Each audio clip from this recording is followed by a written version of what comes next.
ఎంత పొరబడి తిని ఎంత పొరబడి తిని సగము కాలుచు బరువు లేక నిట్ట నిలువున పైకి లేచిన ఈ శవమును ప్రాణిగా భావించితిని.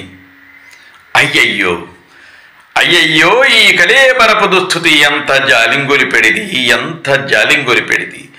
మాయామేయ జగంబె నిత్యమని సంభావించి మోహంబున నా ఇల్లాలని నా కుమారుడని ప్రాణంబుండు నందాక ఎంతో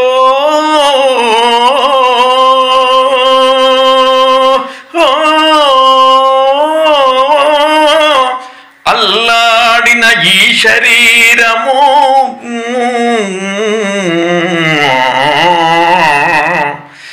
ఎంతో అల్లాడిన ఈ శరీరము ఇప్పుడెంతో కట్టెలంగాలుచో ఆ ఇల్లాలును రాదు, పుత్రుదుల్ తోడైరారు తప్పింపగా.